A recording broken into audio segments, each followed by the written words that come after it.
What's going on, everybody? If you remember a while back, I was asked to create a tutorial using some moving platforms. And at the current state of GB Studio at the time, we could only get it to work if we had our character bouncing when it collided with that platform. So you just had to maintain your balance by bouncing on those objects until you made it across the platform or obstacles. Well, now with GB Studio 4.2.2, I was playing around with this the other day and noticed that there were a few changes with platforming, and we have a much better couple solutions for you today. So in this tutorial, we're going to work with two different types of platform obstacles. One of them will be a disappearing platform, and the other one will be a moving platform. Let's go ahead and begin. As you can see here, we have this simple level. Basically, it is just a platformer for the type. And you can see we have the solid area that we can run on these areas. And then down here, where we have these holes in the ground, these are just triggers that will cause us, if we collide with that, we end up back at the starting position. We go over here to our sprites. One of them is our platform hero, and just a simple one here that has an idle right, a walking animation from when it's moving right, and then a jumping frame where it looks a little different when it's jumping. And I have this flip right to create left facing frames checked on that side, so we don't have to recreate that a million times. We just have to make it once, and then when we move left, it automatically flips it for us. Now the other ones we have on here are this brick platform and a cloud platform. So the brick one is going to be our disappearing platform.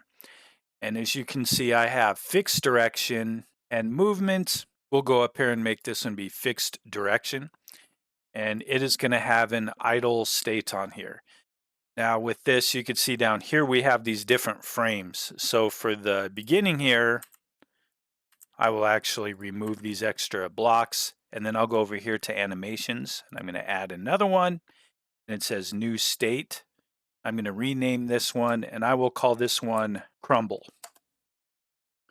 All right, and then for Crumble, we can use these different blocks on here. Perfect. It's kind of up to you if you want this to have the first frame on there for Crumble. It might actually be better if I remove it off so it doesn't last quite so long. All right, so we have our default animation, and then we have our Crumble. And then we'll go over here to our cloud platform. And this is going to be one that's moving back and forth. So we jump on the cloud and it takes us back and forth. So this one I have 4 directions plus movement. I might actually uncheck that. And then here where we have idle right and moving right, and then we have idle left. I'm going to put that same section in there, and then moving left. Perfect. It's not going to be moving up and down in this case, but with yours, you may want your platforms to be moving up and down. So use whatever you want for what you're trying to accomplish with your game. We'll save this, and we're going to go back over to Game World. And now we will add, and we will go to a actor, and we'll select our brick platform. All right, here's our brick platform on here. If you have your scene, if you click out here and you have your options for it, you want to make sure for the type that you have platformer selected. And if that is the case, and then you select an actor, we now have an option for is solid and is platform. So I'm going to choose is platform, and I'm going to say collision group. I'm going to give this a collision group of 1. All right, and let's try this out. We have our character. When we land on here, we can land on this platform right there. All right, now we want this one to kind of crumble and to disappear. So we could say on hit with player, set actor animation state, and we'll click this drop down, and we're going to select crumble. And we don't want to loop the animation. And the speed for this animation is 4. So let's maybe increase this speed a little bit, and we'll go maybe to a speed of 6. And then we are going to deactivate the actor. Let's see how this works on here. All right, so we're moving here. I jump on this, and it just fell through right away. So what happened here is we need to actually wait a little bit before that deactivates. So I'm going to add another event, and let's wait, and we'll say we'll click and drag it here so it's between the set the animation state to crumble, and then down here we have deactivate self. Let's try and see what happens if we give it a duration of half a second. See how that plays.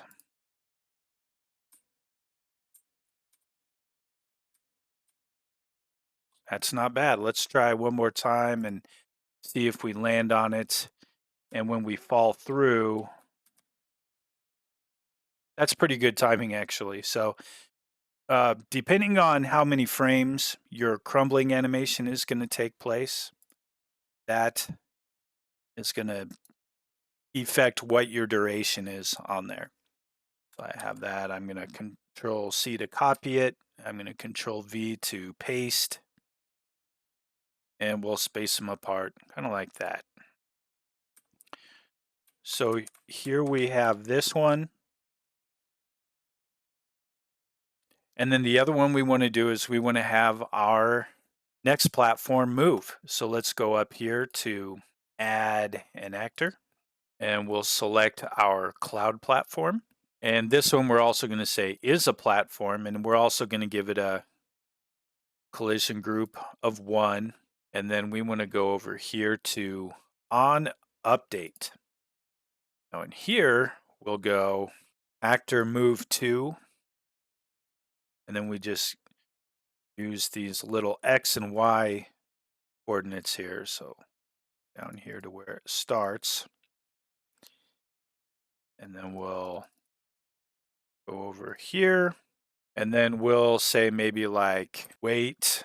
Maybe we'll do like 0.25 right there. And then we'll add another event, actor move 2. And then this time we'll select the original position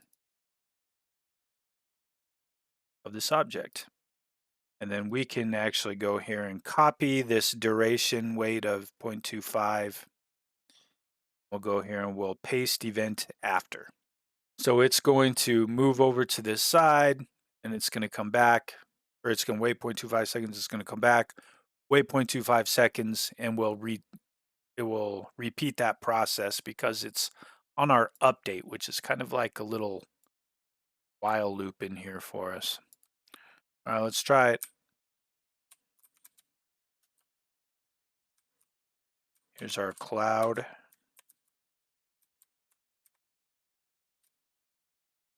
And there we have it. We can move back and forth through that. So again, that can move sideways. You could have it move up and down. You could have the cloud move, and once it gets up here, it appears at the bottom again, and kind of like with those elevator platforms in the old Super Mario Brothers Nintendo game.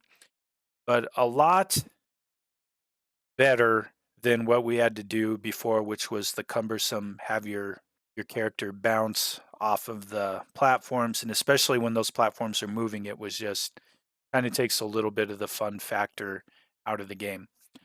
So give that a try. Let me know if this makes you want to change how any of your previous platforming games are set up. Like I know I kind of want to go back and make some changes to some of mine. As always, I appreciate you taking the time to watch. Leave some comments below if you have other suggestions or ideas for new tutorials. And I sure hope we catch you on our next video.